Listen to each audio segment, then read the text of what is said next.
Pada kesempatan kali ini, saya akan mendemonstrasikan aplikasi sistem monitoring berbasis IoT yang digunakan dalam penelitian ini.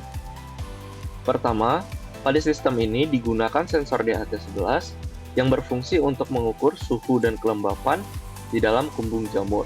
Sensor DHT11 akan membaca data suhu dalam satuan derajat Celcius dan kelembapan dalam persen. Selanjutnya, data yang diperoleh akan dikirimkan ke dalam Raspberry Pi Zero 2 sebagai pusat pemrosesan data. Kedua, pada sistem ini digunakan Raspberry Pi kamera modul 3 dengan resolusi 12 megapiksel. Kamera ini berfungsi untuk mengambil citra visual jamur tiram yang berada pada setiap rak. Yang kemudian data citra yang dihasilkan akan diproses menggunakan model deteksi objek untuk mengklasifikasikan fase pertumbuhan jamur tiram, seperti miselia, primordia, tubuh jamur, dan siap panen. Baik, di sini saya akan mendemokan salah satu perangkat Raspberry Pi yang digunakan untuk monitoring budidaya jamur tiram. Untuk mengakses perangkat tersebut, saya menggunakan SSH melalui terminal command prompt sebagai berikut. Kita masukkan username-nya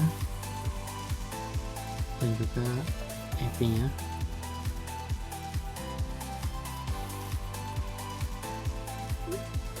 Lalu kita masukkan password-nya.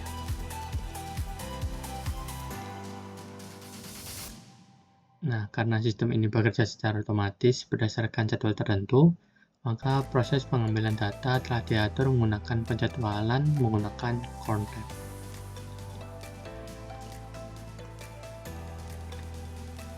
Pada CronTab ini terdapat dua penjadwalan, yaitu yang pertama untuk pengambilan gambar dan yang kedua ini untuk RoboFlow. Untuk pengambilan gambar kita atur pada pukul 6.30 dan untuk yang satunya kita atur pada pukul 6.32. Nah, ketika waktu yang dijadwalkan tercapai, maka script Python akan dieksekusi untuk membaca data dari kamera maupun RoboFlow, lalu mengirimkan hasilnya ke API yang dibangun menggunakan Node.js.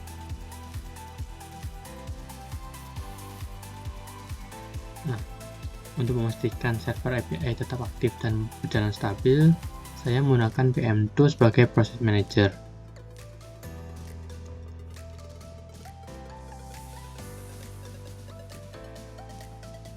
Nah, di sini terdapat API server dengan status online, yang berarti PM2 ini sedang berjalan dan API servernya juga berjalan. Nah, dengan alur kerja tersebut, sistem ini mampu berjalan secara efisien dan real-time. Semua data dari sensor dan kamera akan langsung dikirim dan tersimpan ke dalam database tanpa keterlambatan. Untuk yang selanjutnya yaitu adalah dashboard digital twin halaman monitoring, di mana halaman ini digunakan oleh petani untuk memantau kondisi lingkungan budidaya jamur mereka, di mana terdapat informasi seperti suhu dan kelembaban dalam graph chart. Kemudian terdapat keadaan juga yang menjelaskan seperti pada contoh yaitu ketika suhu rendah dan kelembaban normal dengan tidak ada aksi yang perlu dilakukan. Selanjutnya yaitu fase pertumbuhan terdeteksi per rak. Untuk setiap rak direncanakan memiliki satu buah kamera di depan, sisi depan dan sisi belakangnya. Nah, sehingga dapat memilih menggunakan filter rak ingin menampilkan rak yang nomor berapa. Namun pada fase uji coba hanya menggunakan satu rak untuk bagian sisi depan. Kemudian terdapat tombol button untuk foto, yaitu untuk menampilkan hasil foto yang ditangkap melalui kamera. Nah, nanti tombol foto bisa diklik dan akan memunculkan link. Kemudian ketika link klik akan mengarahkan ke halaman yang dapat menampilkan foto.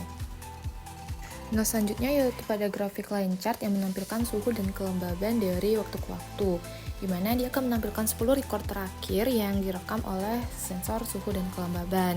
Nah, di sini petani juga dapat melakukan filter untuk menampilkan suhu pada hari-hari tertentu dan jam-jam tertentu.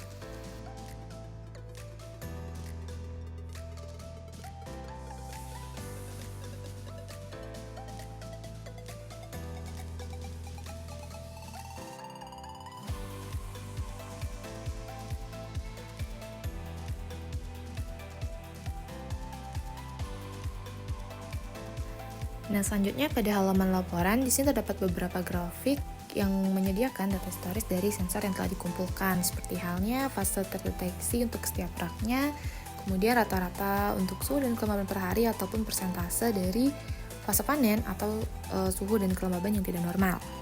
Nah, untuk yang pertama di sini adalah fase pertumbuhan terdeteksi. Ini secara default menampilkan data yang ada pada bulan yang sedang berjalan. Nah, misalnya sekarang pada bulan Juli, namun karena tidak ada data pada bulan tersebut, maka grafik yang ditampilkannya kosong. Di sini kita bisa menggunakan filter untuk melihat data-data dari yang sebelumnya.